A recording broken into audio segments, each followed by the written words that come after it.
Welcome back to the Marketing Perspective. Today is an exciting day for a lot of reasons. One of my favorite topics that we're talking about is networking. Why is a marketer talking about networking? Because networking should be in every single marketing plan that you have. It is understood. I don't care if you're B2B, B2C, I don't care what industry, networking should be at the core of everything you do.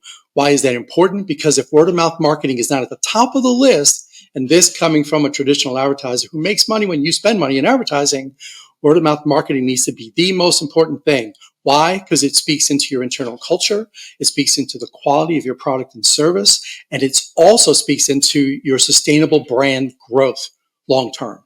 It is critical. So you've heard me talk about networking before. I believe today I have brought on a very special guest who knows a little bit more than networking than I do. And I'm very excited to bring him into the fray.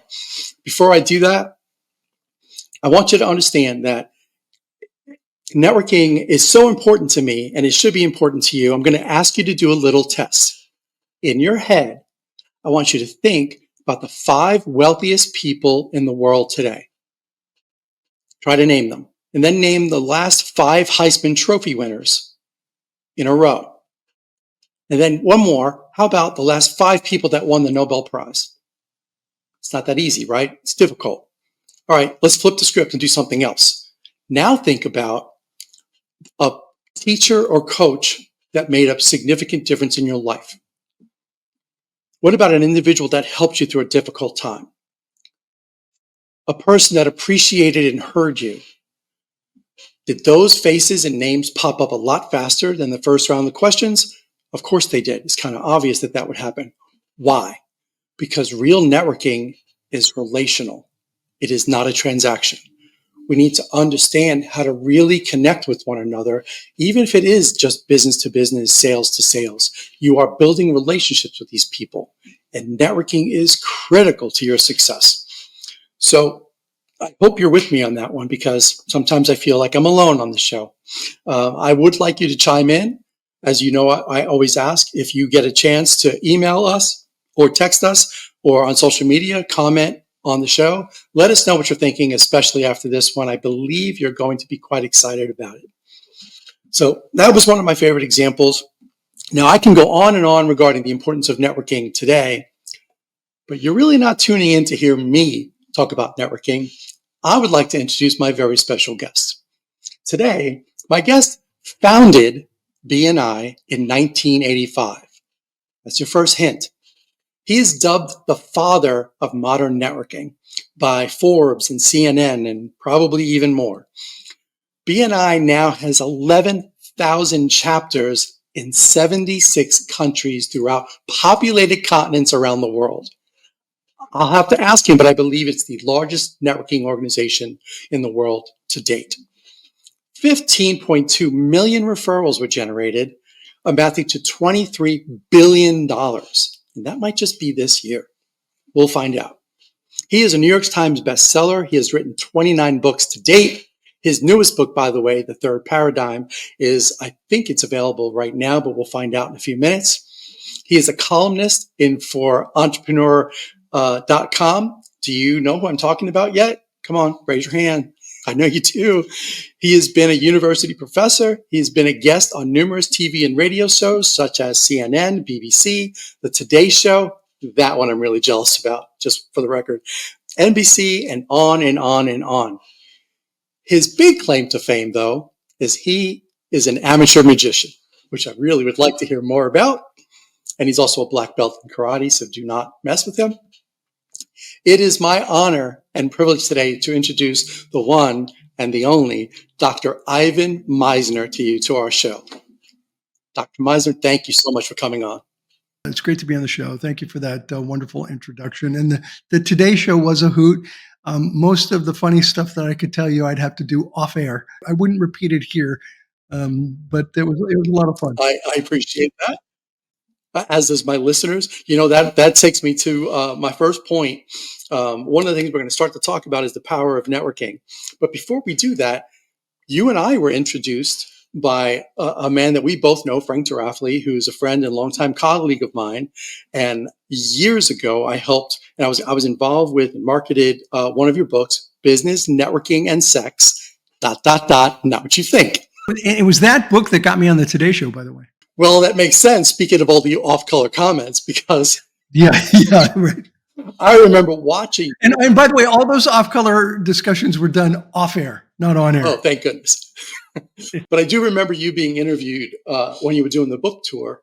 And I remember your face getting a little rosier when certain questions would come up. So it was kind of funny. Yeah, well, Frank and Hazel, who co-authored the book with me, they did kind of go off the rails a little bit in talking about gender. And that was an interesting book. It's still available on Amazon. We did a survey of 12,000 people, and every topic had 3 sections. He said, she said, and the survey says. Actually, it started with the survey says. The survey says, and I was the survey says guy. Frank was the he says guy, and Hazel was the she says lady. And so they did it from the perspective of gender, and I did it as best as possible in a neutral way. It was a fun book to do, and they were a blast. And so if somebody wants to see, read a book on, how do you network with, in the context of gender, it's a great book to get. I'll give you, you said earlier you like Cliff Notes. I'll give you the Cliff Notes for the book. Women are more likely to be relational, and men are more likely to be transactional. Men are more likely than women to be transactional. Women are more likely than men to be relational. And the interesting thing was that women generated more business based on the survey of 12,000 people, a higher percentage of business than men did. And they spent less time networking, which was interesting. A little bit less time networking, they got a higher percentage of their business. And when we merged the gender and just looked at relational versus transactional, we found out that it didn't matter whether you're a man or a woman. If you were more relational, which was a phrase you used in your opening about relationships and networking being relational. If you were more relational in your networking, you were much more likely to generate a higher percentage of business than if you were transactional. Hi, James, my name's Ivan. Let's do business. Going right for the sale. I use that reference all the time, like when I speak publicly, and I've made the point that men are transactional, women are relational. I will use dating as an example. Women are more relational. Right? It's the obvious. Like we're the guy that we hit the women over there at the cave with the club, and we drag it to the cave where the woman wants to be relational. It sounds a lot more impressive when it comes from you. And I've been saying it for such a long time. I'm listening to you as if I heard it for the first time just now. Well, the beauty of that book was that it was backed up by a survey of 12,000 people. So it wasn't just the 3 of us talking about what we thought. It was based on hard data from men and women, not just in BNI. It was open to the public. So it was a great experience to do that book. It was even so I'm a data guy. I love backing things up with data, and it's important, but I think it stands to reason. It just made common sense to me, Can I give you one other thing we discovered from the book? Because in the data, we found, that men and women, there was absolutely a difference, and it was a statistically significant difference, but not a huge mathematical difference. And based on the survey open-ended comments, we came up with the concept that really was the cornerstone of the book, which was the exception becomes the perception. The exception becomes the perception. Meaning, most women, most men, when they went to a networking event, most men behaved themselves. They behaved themselves appropriately, right? But it was a handful that became the perception that women had about going to networking events. And from the male perspective, and this is the data, you guys, don't get mad at me. This is the data. This is what men said. Men were frustrated that women would dress provocatively as a way of, getting attention. This is what came up in the data. So, but the truth is, that's the exception. Most women, my experience, and I've gone to a lot of networking meetings, most women dress totally professional, completely professional. But the exception becomes the perception, and that's what you talk about. And there are, if we can just focus on appropriate relationships, appropriate relational interaction, then you're going to have people networking effectively. That is excellent advice. I appreciate that greatly. I want to get us into what we're talking about regarding the power of networking. And I mentioned how how you and I met, and how powerful that was, and that was really awesome. Can you, from your perspective as the founder of BNI, can you speak into the power of networking today? Well, I think networking is more important than ever.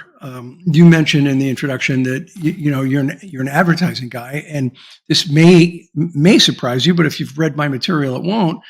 Especially my older material, I believe in advertising. I'm a firm believer in advertising. I think, and it depends on the business you're in. Certain businesses need the advertising more than other businesses, but generally speaking, I'm a firm believer in advertising. I just think that word of mouth is a form of advertising. Networking is a form of advertising, and you need to plan and structure your networking in the same way that you plan and structure your advertising. And so it should be all part of a marketing plan, advertising, social media, uh, all the different variations of marketing, and networking should be a piece of that. And you need to plan and structure it the same way you plan and structure your other forms of advertising. We own an ad agency here, and we actually put networking in the experiential marketing category. And it's just in there with trade shows and everything else that some businesses need to do, but networking is across the board. And I can't count how many times, oh, we don't need to do that. I'm like, we're probably not a fit for each other, because we actually look at their internal culture first. And if I think they can't do good word of mouth marketing, something is wrong. And we usually refer them a business coach before we decide to take them on. So you're right. I agree. Part of the problem is that people don't like to network because they've gone to networking groups that they've been sold to. I mean, the truth is, I started BNI because I went to networking groups, two different kinds of networking groups. One, unbelievably mercenary. Everybody I met was trying to sell to me. I'd leave those meetings feeling like I'd been slimed and I needed to go get a shower.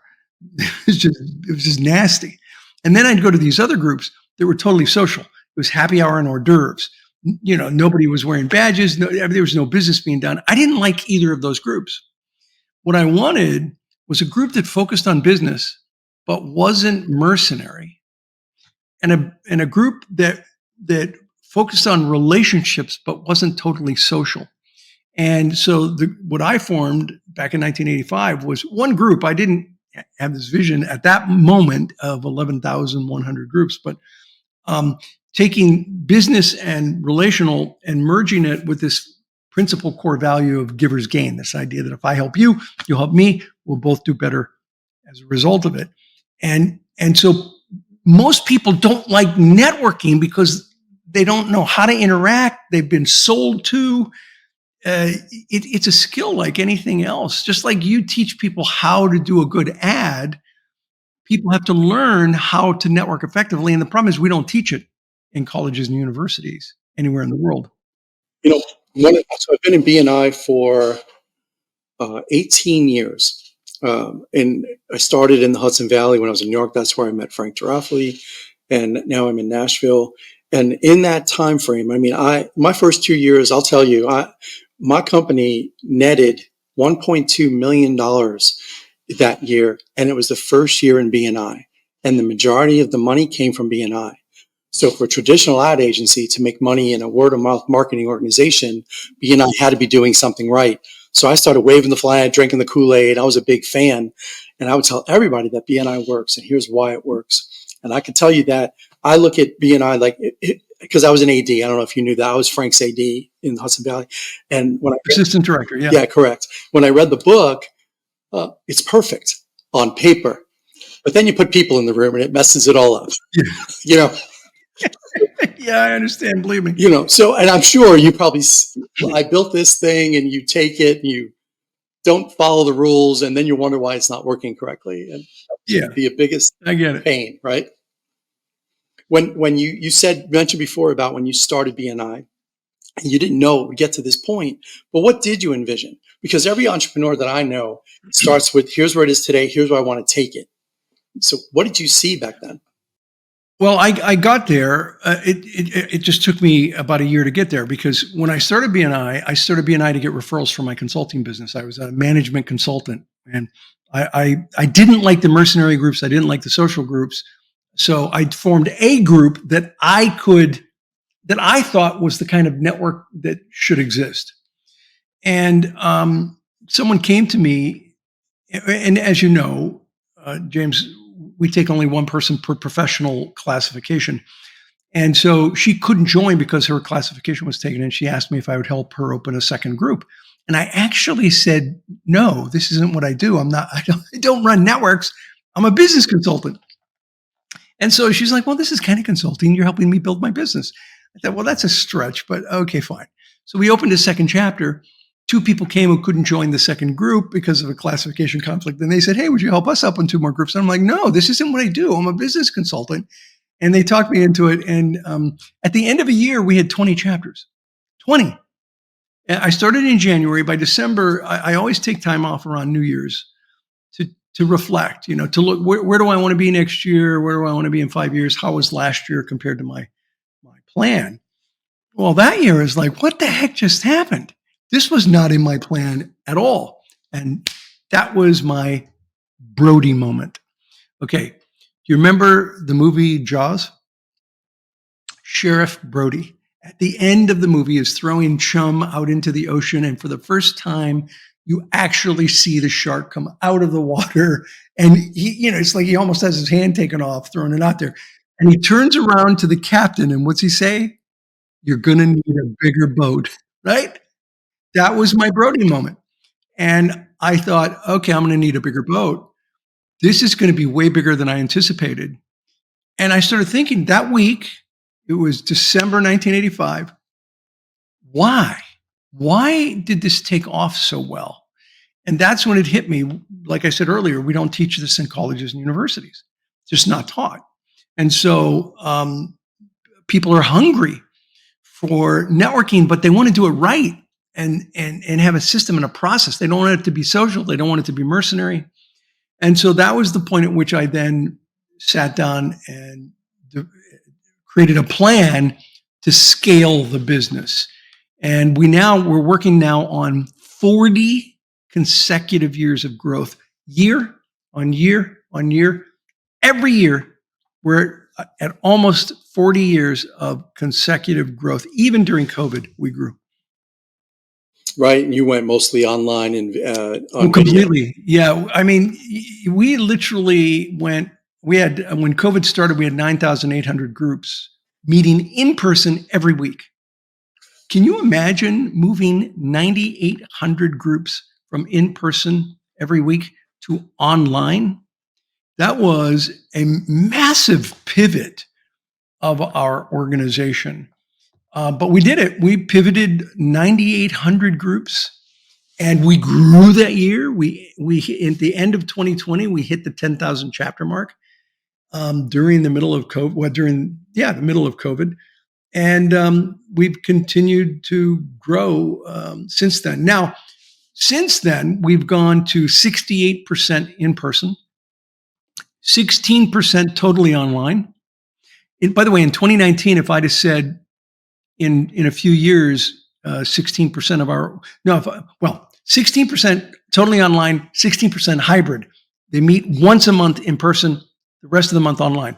If in 2019 I would have said to my group, 1/3 of our organization will not meet in person every week, they'd have thought I was crazy. But COVID, first of all, I knew it was inevitable because of the technology, but COVID expedited that need. Right. And so we have gone mostly back to in person, but we have online and hybrid groups. And I think hybrid's the future, to be honest with you. Really? So a little bit of both, because it makes it easier on the individual. I mean, yeah. It does. Yeah. I mean, you can go to a meeting in your sweatpants wearing, a shirt, and don't ask me to stand up. And it makes it, and you don't have to drive anywhere. And it just makes it easy. But Yeah. But then you add to it the need to, and I think meeting someone in person, shaking their hand, looking them into their three-dimensional eyes is more powerful. This is great. This is amazing. This is absolutely amazing. I mean, what if COVID had happened in 1990 instead of Oh, 2020? We would have had way more businesses go out of business, and we would correct. have had way, way more deaths. But the fact that we had the technology to go online was a game changer and a literally a lifesaver and a business saver. And Right. we were lucky to be able to pivot during that time. One of the things I found that BNI taught me, so I opened my business 20 years ago and I joined BNI a year later.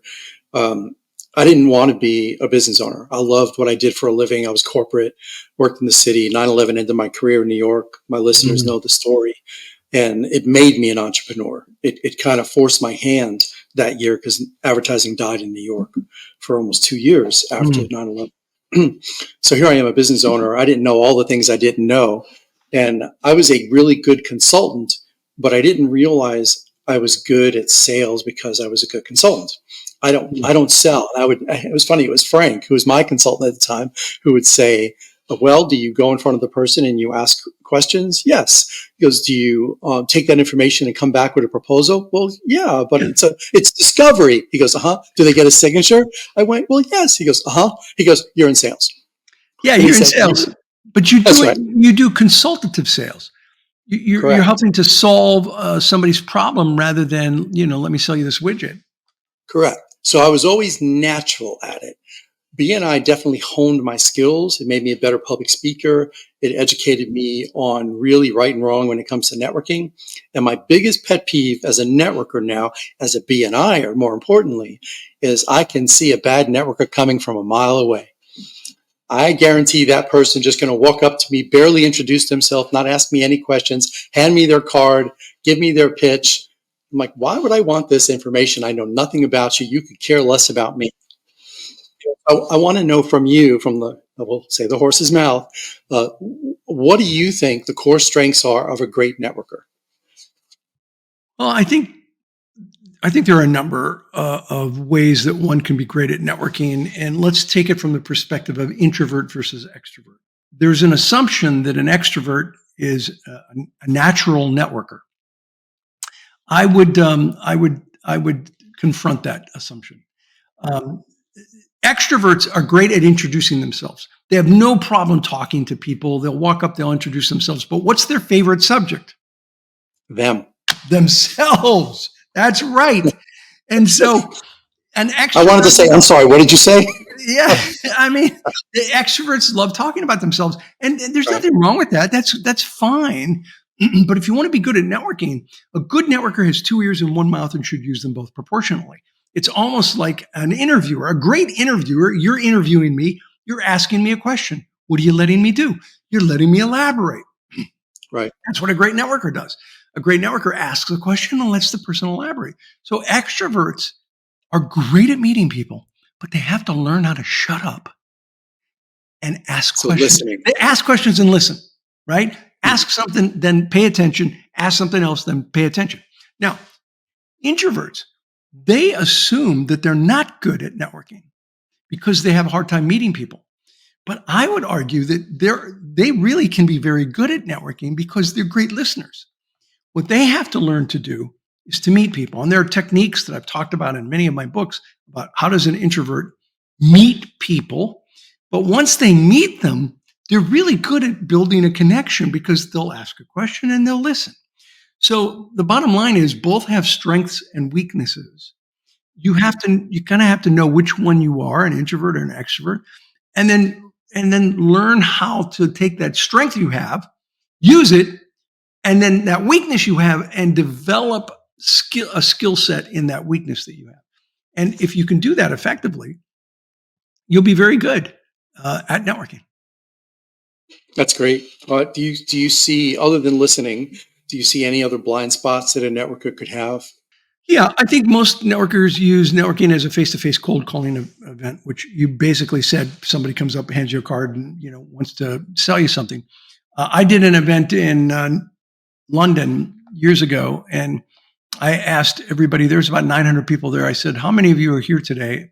It wasn't a BNI event. I was brought in as a keynote speaker, and I was towards the end.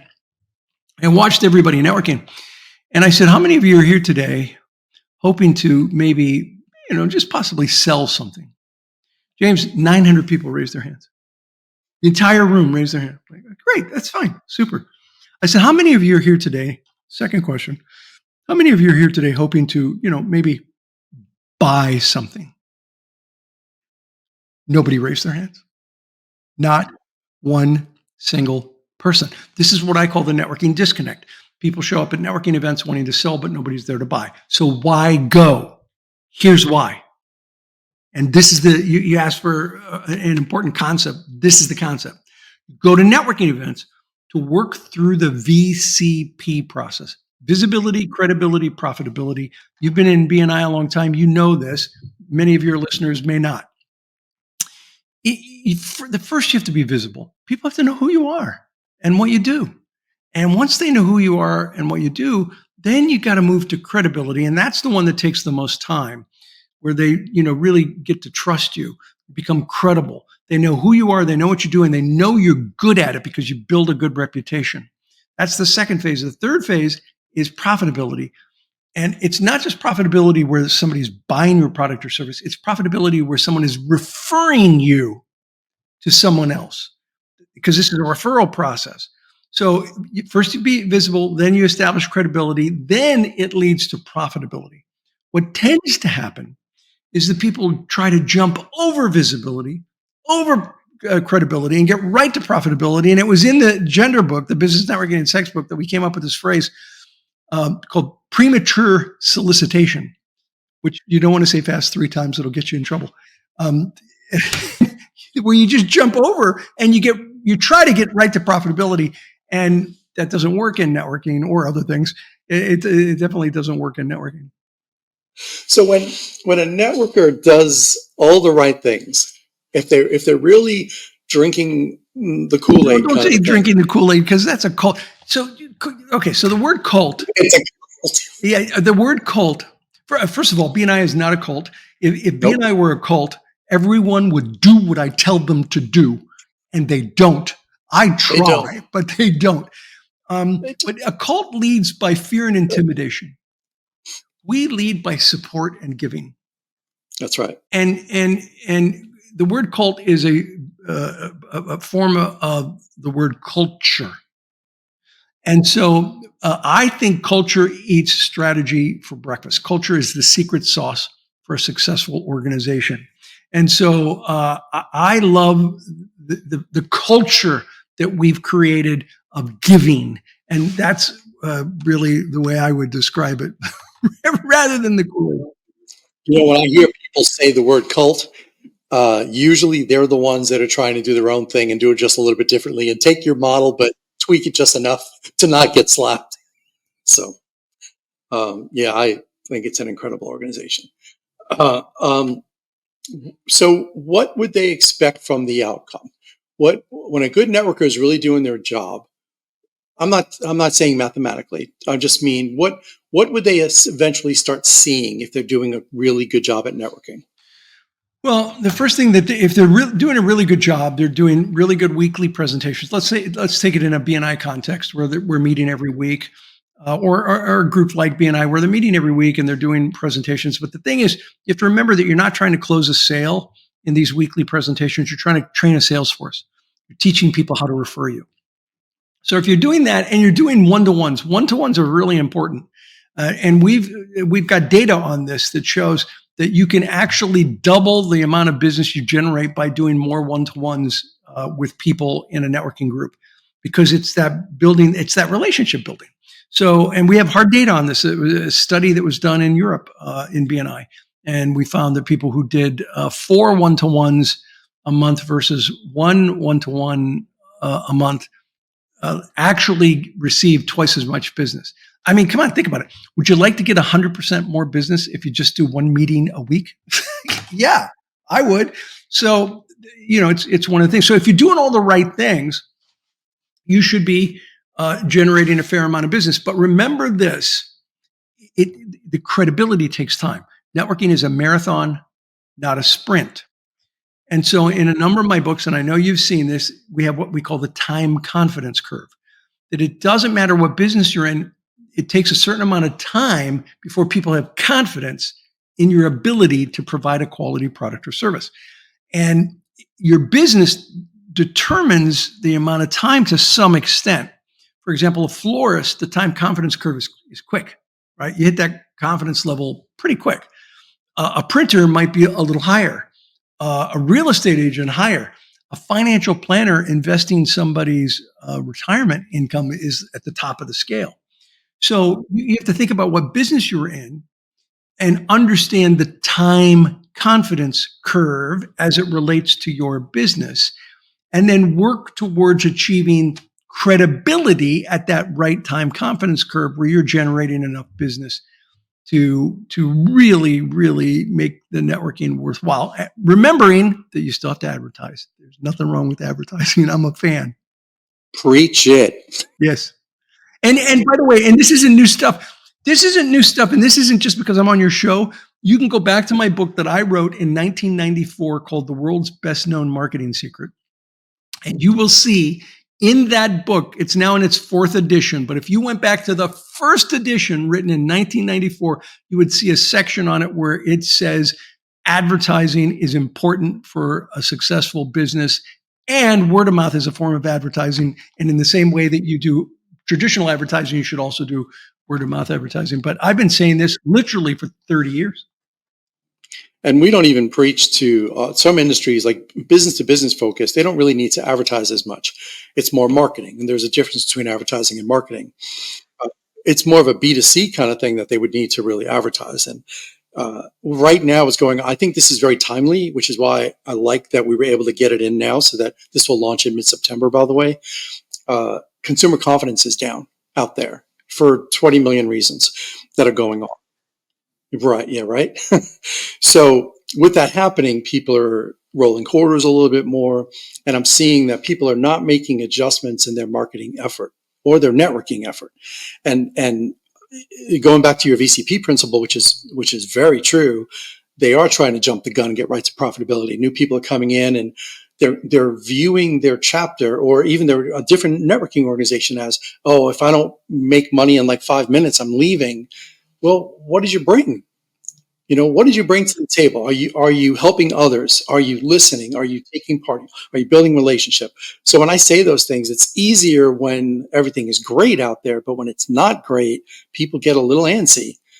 So I know that you see it statistically. You see that there's transition that happens sometimes in BNI, and some of those people that are just takers aren't a fit in down economies because they just need to take. Well, they're not a fit in down economies or up economies, to be honest with you. Yeah, but they can be under the radar a lot more in a good economy.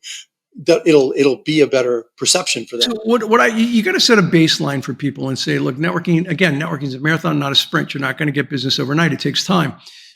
And here's the analogy I give.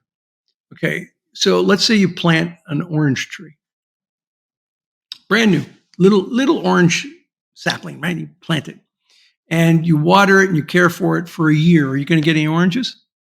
Nope. No. I mean, let's say it's even a pretty big, it's a pretty big plant. Nope. After a year, you're not going to get anything, right? So would anyone in their right mind grab the tree, yank it out, and say, well, it's not growing here, so I'm gonna go plant it over here and water it for another year? That's a great analogy. And see if any oranges come up in the second year. And of course they won't. And it's like, well, it can't, maybe this is a bad location. So I'm going to rip it out by the roots over here. And I'm going to put it over here. That's so incredibly obvious that you would not do that. But we do that with networking groups. You join an organization, you're in for a year, you're just getting, the fruit is just beginning to kind of slightly emerge. And then it's not enough and you tear it out by the roots and You plant it somewhere else. It's a really bad idea. It takes time. I've got this one, and I'm sure you've seen it on BNI podcast. I've got this photograph when we used to have referral slips, actual referral slips. Now it's I all miss online. referral slips. I do I miss. too. I do too. I know. So, but he was in for 6 years. He was a guy in Portugal, and there's a photograph on one of the podcasts of the number of referral slips he got the first year, and then the second year, and then the third year, and then the fourth year, and then the fifth year, and then the sixth year. And he's got it just in this line. They're stacked up side by side. He said, it took time. The first year paid for my dues and my time. The second year was great. The sixth year, I'd be insane to leave. It takes time to build those kinds of relationships. But That's right. let's go back. Networking is more about farming than it is about hunting, right? Well, if you're hunting, you basically eat what you kill that day. But if you're farming, you get this harvest. You could go on vacation. You could be gone for a week, and it's still out there growing. Referrals are showing up to your office, even if you're not there. That's the beauty of a powerful network. But I'm singing to the choir. You know that. Oh, that's you know what? For listeners today, that is a very powerful point. I agree. When you gave the orange tree analogy, I really thought because you need two trees to germinate, and they have to be male female. Like, same thing with apple trees. Great point. Yep. So you can't do it alone. It has to. It takes two people. And in networking, it's the same thing. You can't. Some people come in, they just sit and wait to receive, and they're not going to get anything until they start building those relationships. So I got a podcast, and I don't know what number it is, BNI podcast, and I've written about it on my blog, a true story about this gentleman in the Midwest who won year after year. He won for the best ears of corn. He would just grow these amazing ears of corn. And this was decades ago, before genetically modified corn. That he would grow these great ears of corn. And a reporter went to him and asked him, how do you do this? Every year, you have these great harvests of this immense corn. And he said, well, what I do is I give the seeds to my best corn. I plant seeds in my fields, but I also give it to my neighbors. And the guy says, why would you do that? He said, because they germinate each other. Right. And so if my neighbors have lousy corn, I'm not going to have award-winning corn. For me to have award-winning corn, I need my neighbors to have really good corn. And so he actually shared his seeds with neighbors so he could be incredibly successful. He helped his neighbors be successful. And if that isn't the best example of networking, I don't know what is. And that was the point that I think you were making. It is. And that's an excellent point.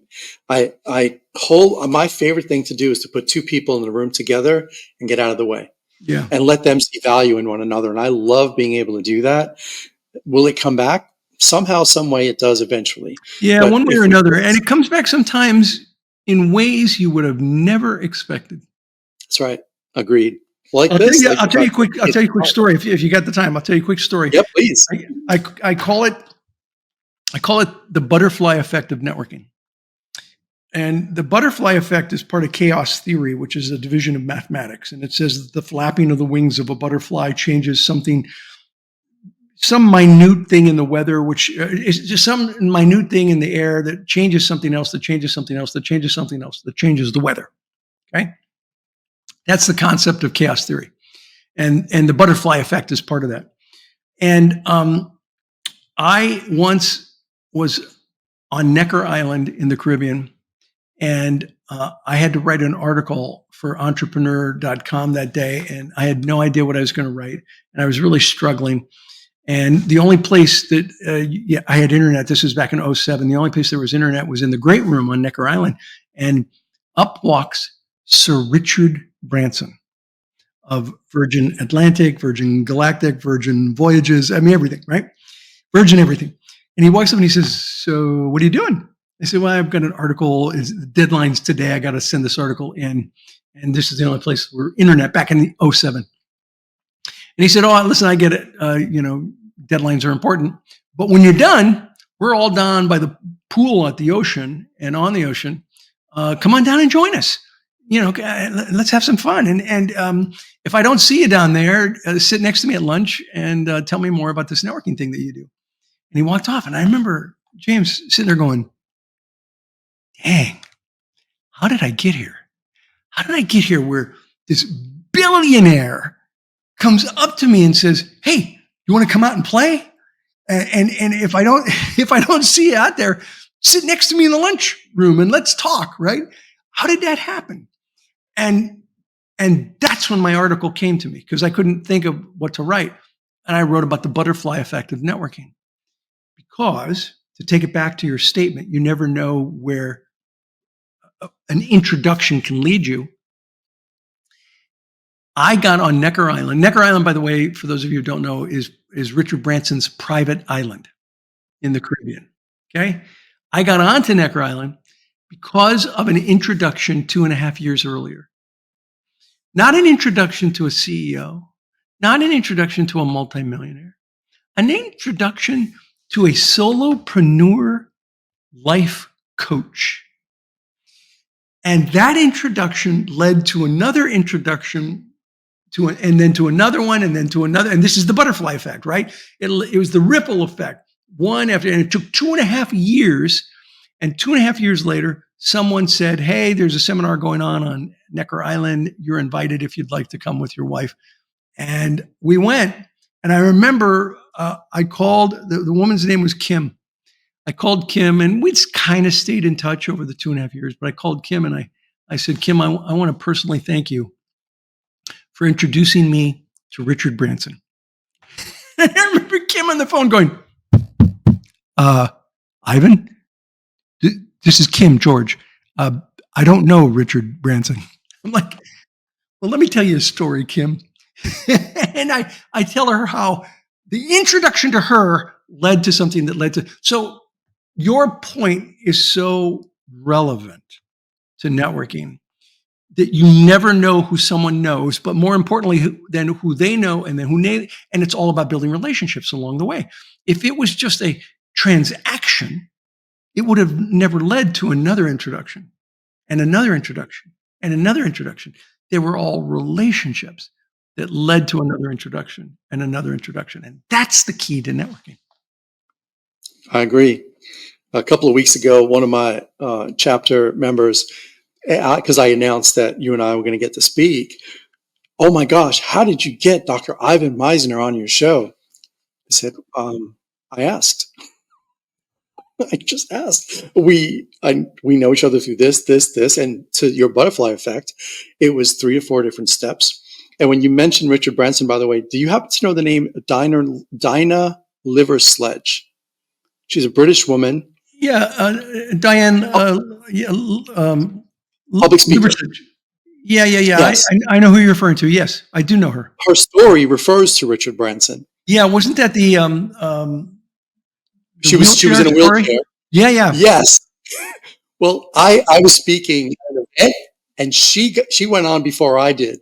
And she told her story, and here she is standing and doing her thing. And then she dropped the mic that she had been in a wheelchair for years. And then she talks about Richard Branson. I said, I have to follow that?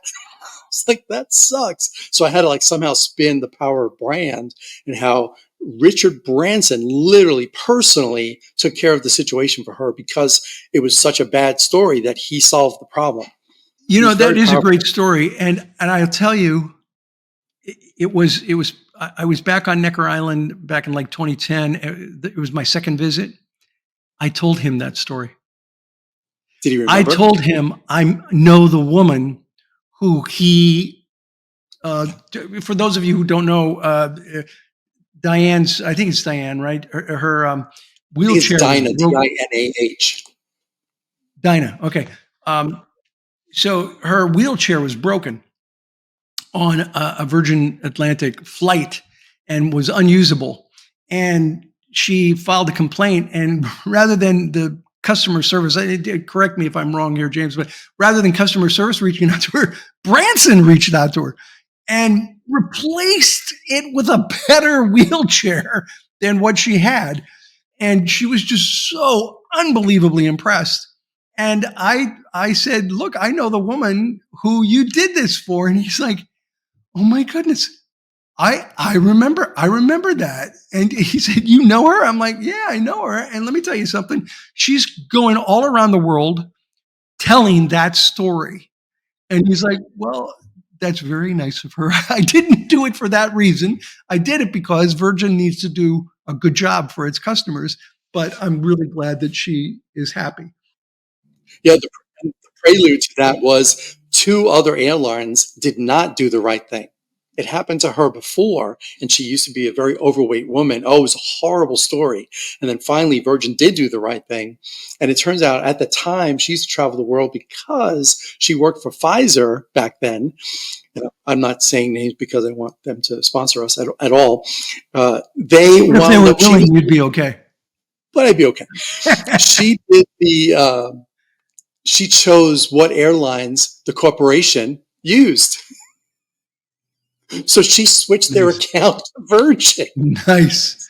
All So right. he Next probably time didn't I even, see Richard, I'll tell him that add-on. I didn't know that. yes, he got the entire account, just didn't know it at the time. Yeah. So of course I had to get on and speak after that, which that was a blast. But anyway, I did not get to go to Necker Island, just saying. Oh, Neckar's an amazing place. I've been there 5 times now. Must be beautiful. It is beautiful. And let me tell you something. Branson's an interesting guy. His ego does not enter the room before he does, which, is a little unusual for a billionaire. He's very easy to talk to. And here's the thing. So I love that. But here's what I love even more. He treats his staff like he treats millionaires. Okay. I mean, he talks to his staff like he talks to millionaires. He doesn't talk down to them. He treats them professionally. And on one of my trips, he had to leave the island for a day on some business trip, just for one day. Boom, gone. And so I had his staff around, and I'm like, okay, talk to me. How is he really to work for? Really? I mean, come on, tell me. And to an employee, they're like, he's fantastic. We love working here. He's amazing to work. He has expectations. He wants things done, but he's really reasonable and he's friendly and he's fun and he's interesting. We love working here. Every single employee, in their own way, shared how much they loved working for Richard. And I just love, that's the kind of guy that I want to be around. I want to be around really successful people who treat people really well. People that are authentic too. Yeah. Well, you can be an authentic a-hole. I guess you could, yeah. I've met those. The people whose egos enter the room before they do, and they're very authentic about that. That's who they are. And to be authentically kind. So one of the trips we took to Necker, we did this is crazy, a bar hopping trip by boat to these bars. Some of them were on other boats, right? And in one of the locations, I forget the location, but one of the locations literally had a metal sign up in their bar because Branson would drop in once or twice a month. He would just drop into this. It would be a dive bar, right, in the Caribbean, on the ocean, on the water. It had a sign that said, "Be nice like Branson." And if that doesn't tell you who he is as a person, I don't know what does. So why is this important to everyone who's listening? Humble people don't think less of themselves. They just think of themselves less. I'm going to repeat that. Humble people don't think less of themselves. They just think of themselves less. And if you want to be great at building relationships and at networking effectively, humility goes a long way. Oh my, that's the nugget of the day without a doubt. Thank you for sharing that. That was awesome. I don't want to abuse your time. I have a couple of more quick questions just to touch on. Do you happen to have like your favorite testimonial or story regarding networking and BNI? Is there one that stands out for you? Well, there is one. I'll give you the short version of it. It's incredibly touching to me, and it has nothing to do with business. It has nothing to do with referrals, and we generate a lot of referrals. You mentioned 15 million referrals, 23 billion. I just saw the numbers yesterday. The previous 12 months from yesterday, 12 months ago, we did 24 billion in thank you for closed business. That's how much business we generated for our members. Right, and that's only recorded. Yeah, that's what's recorded by members. Right, and I say that, so if you're listening and you don't know about BNI, it's recorded. So some members don't record their stuff. So that's only the stuff that's actually tracked and on records. And here's what I love about this. If you take a look at the United Nations estimates of GDP, gross domestic product, there are actually 100 countries in the world with a lower GDP than what BNI generated for its members in the previous 12 months. That blows my mind. That absolutely blows my mind. So we do a lot of business, but my favorite story actually has nothing to do with business. It's a member who had a hard time just standing up and speaking. He said it would take all my effort, and he was in a chapter that they would do 60-second weekly presentations. Some chapters do less because they're bigger groups. And he had 60 seconds. He said it took all my energy, all my emotional power to do 20 seconds of my 60 seconds because I just I couldn't speak in front of people.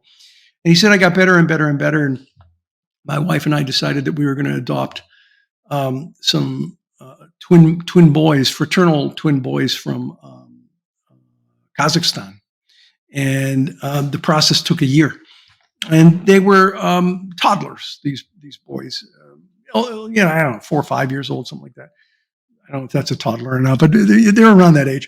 And they found out about halfway through, 6 months through, that one of them had a heart condition and would not survive more than a couple more months, 3 months at the most. But it took another 6 months to get to be able to complete the adoption. And so the member said, he flew to Kazakhstan and he talked to the attorney. He said, let's see if the judge will approve the adoption earlier. And the attorney said, the judge isn't going to do it. They don't do it. It's a year. It takes a year at best, maybe 11 months, but it's often 13, 14 months. It takes a year. And he said, well, let's see what we can do. And so they went to the judge. And here's a guy who, like 2 years earlier, couldn't stand up in front of people he knew and do a presentation. And he stood up in front of a judge in a different country, in a different language with a translator.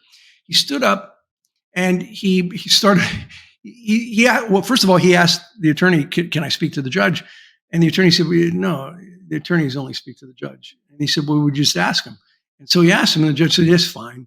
And so through a translator, he talks to the judge, and he literally started with his weekly presentation.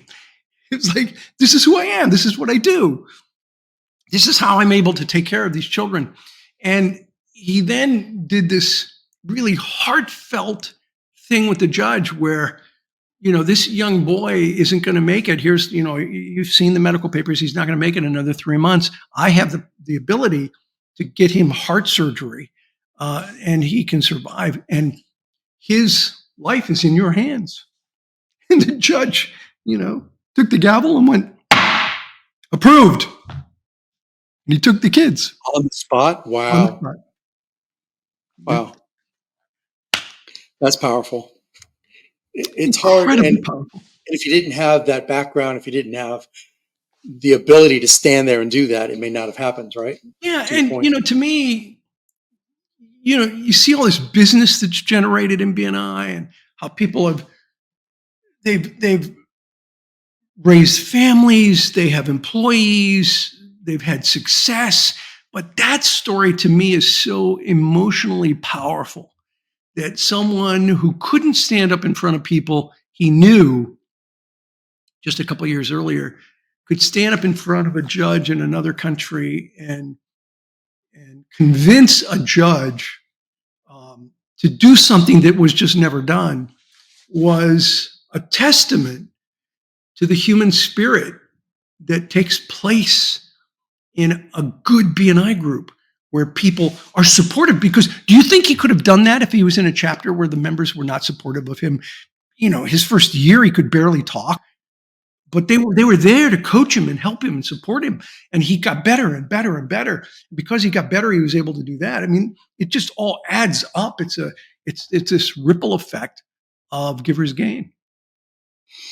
I'm seeing more and more. I'm seeing businesses get very self-focused, and I don't know if it's the market that I'm in right now or the climate. I'm not sure, but I know that I preach about we have to come together as businesses to be able to work off of each other and to help one another, not look at each other as competition, and really help each other grow.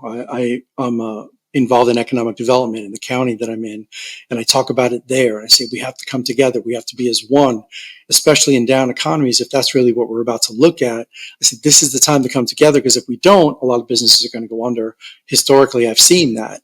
And we live in a very divisive time, so correct. it's Yeah, very difficult to get that to happen. Being pulled apart. I don't want, we don't want to go there, but we are divided in a sense. And I said we have to come back together as businesses, especially small business. I mean, small business is anybody with 200 or less employees by definition. That's a lot of businesses in our country. My favorite. I want to give you my favorite part because I have a question about this. But what I love about BNI ultimately is people from other groups can reach out to you and you can reach out to them and say, we're like brethren in a sense. And let's open the door and have a conversation. And we both understand that it's about building a relationship. Some people don't, and they just use it as a sales tool. And I'm sure that's a pet peeve of yours. But in general, I love being able to talk to people around the world. I have business relationships in other countries because we had been talking, and little by little we became friendly, and little by little we became referral partners or vendors to one another. It's a very powerful tool, and it's underestimated. So people who are listening may not understand how that happens because we have 11,100 plus groups, but we have a platform called BNI Connect, which is sort of like LinkedIn but online. LinkedIn for BNI. And so only BNI members, it's called a walled garden, only BNI members get to participate. And so you can network with people anywhere in the world who are part of BNI. We may think, well, that's, so what? Well, think about this. If you were going to Nashville, if someone were going to Nashville and you didn't know anyone in Nashville, and you got on LinkedIn and you found people in Nashville and said, hey, I'm coming to Nashville. Would you introduce me around? They're like, who are you? What? No. But if you reached out to somebody if a member reached out to you, James, or to other people in Nashville and said, hey, I'm from the United Kingdom or I'm from Australia or Malaysia and I'm coming to Nashville. Can I visit your chapter? Would you introduce me to some people? BNI members roll out the red carpet. So this ability to connect online, all 327,000 BNI members online is a very powerful tool that no one has. BNI is the largest networking organization in the world, and it's for reasons like this that we have been able to be the 600-pound gorilla in this field. I'll give you the short version. When I first got to Nashville, so I'm in business 20 years, but 5 years ago we came to Nashville. A big F4 tornado came through here. It was bad. So it took me a hot minute. I'll wait and not open my office yet. And then right after that, COVID started. And my number one way to grow business is speaking engagements, by the way. So it cut my knees out from under me for quite a bit. So I was in several different types of networking groups, and they all have their place and all that kind of stuff. I never felt accepted in a new market. And I'm new here, and I'm an Italian kid from Brooklyn, so anybody just thought, yeah, probably at one point, So when I got here, it was very challenging for me until I walked into a BNI room. And then all of a sudden I felt a little bit like home. Yeah. This one group was a little cliquish, which I yeah, isn't it interesting how different groups of people, Yes. Yeah. That goes back to how the BNI, I call it the BNI Bible, is perfect. You got to follow the program, and part of the program is really being there for each other and supporting each other. Correct. I totally agree. Ivan, I can't tell you, you have created something that no one can replicate. And as many have tried, and I've witnessed it on numerous occasions, and it's a very powerful tool that I know small businesses should be utilizing if they're not. I want to wrap up today. Is there anything on the horizon for BNI? Like, is there a new toy, a new tool? Power teams is a really big topic. We didn't even go there. Is there something new coming that you can share? Well, we are continuing to develop BNI Connect and BNI Web. I think more and more you're going to see the program be a platform-oriented program where we're, doing chapters that are hybrid kinds of groups, and the education on business builders is going to continue. But the core business is relationships, and your network is a beacon of hope in a sea of fear. We live in a crazy world, but your network, that's your beacon of hope. And in BNI, that beacon is about givers gain. And in any good network, that's what it should be about. And to me, it's more than a phrase. It's a way of living one's life. It's a perspective to view and interact with the world. It's an attitude, not an expectation. And when it's applied properly, it'll change your life. And when it changes enough lives, it'll change the world. And that's what we're trying to do, is change the way the world does business through this philosophy of givers gain. One business at a time. One business at a time. Hey, for your listeners, anyone that wants to check out BNI, go to bni.com, or my blog, all free stuff, ivanmisner.com. A lot of free information going back to 2007 on my blog. Can they get to the podcast there as well? No, the podcast is bnipodcast.com. BNI podcast is very BNI centric. So for your listeners, you may or may not be interested in that. Unless you're a BNI member, then you definitely are interested in that. Otherwise, I'd go to ivanmisner.com, which is more general. It's not just about BNI. It's about networking, and it's about business, and it's about scaling a business, many other topics. Okay. Well, I would not be a shameless marketer if I didn't plug a couple of things that you're doing. So one of the things I know that's up and coming, the BNI Global Convention for 2024 is going to be in Hawaii. I feel so bad for you, on November 13th through the 16th. And if you happen to need a speaker. Do you know how often I get out of the hotel at these conventions? Not you don't get to go play? You don't? No, not when the convention's over. It's 7 days of 12-hour days, which, wow. Look, I could be digging ditches. This is way easier. But, that's right. But I am going to take a week off after the convention. That's right. I was going to mention, if you need a keynote or bag carrier, I'm happy to jump on board. I love Hawaii. It is open to the public. People are welcome to come to the BNI convention in Hawaii, in Oahu. Non-members can go to a convention? I believe so, yeah. Okay. That's awesome. BNI members, definitely, and directors, of course. We're expecting over 2,500 people. Okay, and that's the global convention. So the global convention. And what's great about going to a global BNI convention is it's like going to a United Nations event where all the countries love each other. Right. It's amazing. Cool. You have these flags from all over the world, these different languages and the accents. It's an incredible experience. It's a humbling experience to me to go there and see what this has become. Anyway, I interrupted you. Go ahead.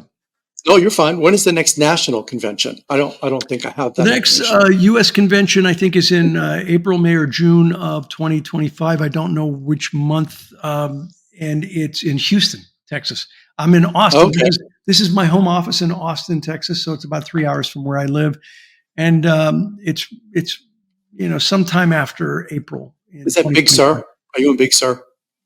Austin? No. Yeah. I'm by Lake Austin.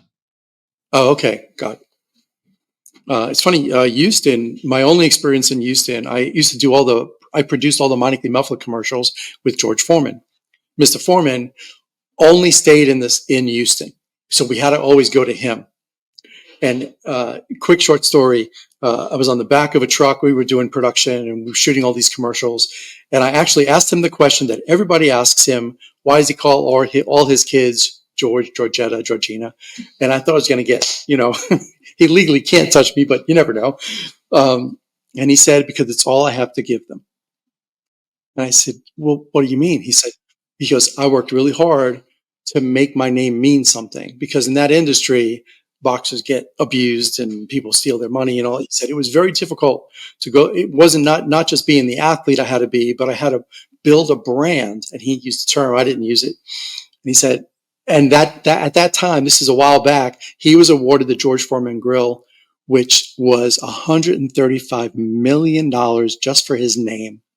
Yeah, well, as I recall, and I could be wrong, he didn't get that up front. No, It ended up happening afterwards, and it was just a correct, little thing that he put his name to that turned into something huge. correct. And but Yeah, good for him. it was a Good very for him. I powerful love stories like that because you know so many sports people that just get off the rails, and and go I'm the wrong proud of direction. people like Right. him.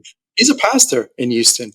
And the only thing about Houston, you're going to be there for what, 3 or 4 days when you do it. It's Oh no, wait 5 minutes, the weather will we change. what's that? Wait 5 minutes and the weather will change. Oh yeah. I live in Austin, which isn't too different from Houston. So yeah, the weather, and we have real Yeah, it's a rain little better. here. Not like California. I grew Austin's up a in little bit like California. Nashville, I What's that? find. Austin is a little bit like Nashville, I find. Well, downtown is, yeah, because Yeah, personality. it's a live music Yeah. center for Texas, and it's amazing. But I'm about 40 minutes. I live on 10 acres by Lake Austin. Very Yeah. quiet, Weren't really nice. you were in Colorado at one point, no? No, California. I grew up That's in California. I lived there most of my life and left about okay. 12 years ago. Okay. And I don't I want to talk about misunderstood. why. I was happy to leave California. Oh, sorry. Look at me bringing No, it it's up good. right, right, I'm happy to be in Texas. Texas is and wonderful. dropping the mic. And and I loved California when I lived there. I grew up there. I moved from Pittsburgh. This is a true story. I haven't said this much on radio shows or podcasts. I moved to South Central LA, just right around South Central LA, in the early '60s, and I lived there for about a year. And that was a real interesting experience for me as a young boy. Yeah, Eye-opening. it was very eye-opening. And then we moved to Azusa, which was at least a fair amount better than South Central. Yeah, at So I least grew you up in Southern live. California in very humble environment. Got it. So the last thing would be to, I want to talk about, As a matter of fact, my office, this office, which it goes back a little further. There's a storage room back there. Is 300 square feet smaller than the house I grew up in. right. Yeah, I Yeah. interrupted you. Go ahead. No, you're fine. It's amazing. And well, 29 books later, I'm sure you had a few dollars to have 300 square foot of an office space. Yeah, a little bit, and you know, real estate. Honestly, I would urge people, you know, as they start to make money, buy real estate, particularly commercial properties. I've been investing in real estate for 45 years, and um, Smart. yeah, long term investments in real estate's been very, very good to me. Yeah, I'm getting to it too late. I wish I'd done it a long It's time never ago, too but late. It's never too late. well, I'm doing it. So the book that I wanted to ask you about was the new one that you have out, The Third Paradigm. Yeah, And I read a paragraph that your assistant sent me. It sounds fascinating, yeah. This is the but book. I thank you. I read more to learn than to enjoy today. I just not enough hours in the day, and I have 3 kids, and I own a business. But give me the cliff notes of what's the secret sauce of the third Well, paradigm. there's a couple of things, and I'd recommend if you read nothing else, there is a section in every chapter I'd urge you to read. But let me give you the cliff notes on the book, and then I'll tell you what sections to read. The first paradigm is about competition, and it's the turn of the century from the 1900s to from the 1800s to the 1900s, where it's all about productivity and competition. The Frederick Taylor, the Galbraiths, the Gants, and it was all about productivity. The second paradigm is about cooperation, and it was the 60s, Theory X, Theory Y, McGregor, MBO, Drucker, you know, about people collaborating and working together. But by the 90s and 2000s, particularly by the 2000s, is about co-creation. So we went from competition to cooperation to co-creation. And co-creation, The best known example is crowdsourcing, where you crowdsource something together. You produce a product or a service together. So that's the Cliff Notes. And it's also based on a survey of 4,000 people. We surveyed people to get data on what makes co-creation work. Now, you might find all of that interesting, but I would urge you to read the story. What we've done is we intertwined a story into every chapter about a gentleman named Richard, and it's a true story about an online platform that Richard was creating. And it started with competition. The story explains why. Then it went to cooperation. The story explains why. And then it went finally to co-creation. Here's why I'd recommend you read. If you read nothing else, James, read. You'll see it's a different color on the page. And it says like the story continues. Read that. We don't say this in the book. Nowhere in the book do we say this. We say it's a true story. But the online platform is BNI Connect. And Richard is my middle name. No way. It's your story? It's my story. We decided not to say it's my story because it was too much about one of the authors. We wanted people to just know it was a true story. So we anonymized it. But when I'm doing interviews and when I'm speaking, I say it's BNI Connect and it's me. So if you want to know the whole story to the disaster that BNI Connect was at first and became better and better and better, read that story. And here's why this is valuable for your listeners. That story is a master class in dealing with conflict. It is a master class. If you read that book and read just that story, you will get techniques that will enable you to deal with conflict between people effectively. Let me give you, you want one, maybe two strategies? Heck yeah. All right. Here's one. Listen till they drop. That's one of the strategies. Listen till they drop, which means in the context of this was I had a lot of people who were really, really, really, really mad at me. And I went in and decided just shut up and listen and write everything down. And I let them vent for 2.5 hours. 2.5 hours. And I wrote stuff down on a flip chart. It was almost like you mentioned George Foreman. It was almost like the Foreman Ali fight, the rumble in the jungle, where we don't talk about that one with Mr. Foreman, though. Yeah, well, that wasn't good for Foreman, no, but No. But you know what did he call it? Ali called it the rope-a-dope strategy. His rope-a-dope, yeah. Just let them beat on you, and so and I talk about that at length in there. And here's another strategy that might be interesting. When you're trying to co-create something, you have to let in barking dogs. You have to let the people who are barking, some of them, not all of them, because then it becomes real chaos. You let in some of the leaders who are barking dogs because they're going to continue to bark, but they're going to do it outside. And you're not going to know what they're barking about, and you're not going to know who they're telling. What you want is to bring them in. And you want to make them part of the process and let them bark within the context of what you're trying to create together. And there's like 20 different strategies that I talk about. And so if you want to learn how to deal with conflict in an organization, read that section of every chapter and you'll walk out. It's a masterclass in co-creation. If you're listening, it's called The Third Paradigm. I will have a link along with our links that are normally there, so you can find an easy way to get out and grab it. I want to close today, Ivan, with we covered a lot, and I love some of the stories you told, and a couple of them I knew just from knowing you, but a couple of them I didn't know, so thank you so much for that. Is there something we didn't cover regarding networking and BNI that you would like to touch on and close us with? Yeah, I'll close you with this. You know the oldest saying, it's not what you know, it's who you know? I don't think it's either. I don't think it's what you know or who you know. It's how well you know each other that makes a difference. You can have, I mean, I have some fantastic contacts, amazing contacts in my telephone. The question is, could I pick up the phone and call them? And would they take my call? And if I asked them for a favor, would they be willing to do me a favor? So it's not just who you know, it's how well you know them that counts. Our mutual friend, Frank DeRaffley, I just spoke to him a couple days ago. I could pick up the phone and call him. He'd take my call. If I asked him for a favor, he'd do it. That's what networking is about. It's not just who you know, it's how well you know them that makes all the difference in the world. You just reminded me I owe him a call. Colin, he's doing well. Yeah, good.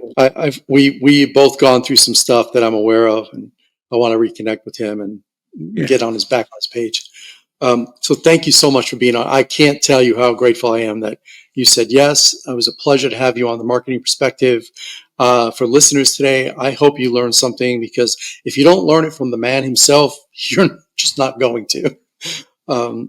Ivan, thank you really from the bottom of my heart. I appreciate. My pleasure. I will call you next week to try to build a relationship with you. Thank you. Good being on the show. Happy to be on the podcast anytime. Thank you. So you've heard us today talking about the importance of networking and why it's important in your marketing plan. Well, if it didn't hammer home today, it probably never will. And I hope you continue to listen and you got it. And now your eyes are open and you're going to look at things a little bit differently. The concept of giver's gain is not just a concept. It's not just a philosophy. It's a living by that life. And if you're able to do that, it does change your whole life. Because Dr. Misner said it earlier, it really is a life-changing mindset. And when I figured that out years ago, it really opened my eyes up very differently. I just want to reiterate the importance of word of mouth marketing and how it needs to be in every single marketing strategy that you have out there. If you are struggling right this second, know that you're not alone, and know that if you're doing more of the same and expecting a different result, that's a sign of insanity, right? So you have to do it a little bit differently. So either keep tuning into this show, to the Marketing Perspective. I'm about to start a live show that's a weekly Zoominar that will be called Smart Marketing that I did back during COVID. I'm going to do it again. If you haven't heard about it yet, you heard it here. More than likely, if you're on my database, you've been given an outreach and an invitation to come and partake. If you are struggling in your marketing effort, please take advantage. I am doing this for free, and I'm putting this information out there for you to grow your business. If you want to ask questions beyond what you learned today, for example, and you have a networking question, or if you have a BNI question, please reach out to us. I'm happy to put you in touch with the right people to make sure you're getting the right answer if I can't answer it myself. I stay in a marketing lane, which is Marketing Perspective purely. Remember to show the show some love if you like it. Download us. Make sure you follow us. Please say something nice about it on socials if you feel motivated to do so. I ask you, why is it so hard to get people to do something nice, but it's so easy for somebody to say something bad about a business today? Think about that for a second. I mean, I'm a PR professional for almost 40 years, and I can tell you that we are heading in the wrong direction. I personally think social media caused this spiral, but we used to be a lot more positive with one another. There's got to be a way for us to get back to being positive, to helping one another, for businesses to come together, to work together, to be stronger and to be better. So thank you again for listening to the Marketing Perspective. I will probably say this will go down in history as my favorite show because I got to speak to my new friend, Dr. Ivan Misner.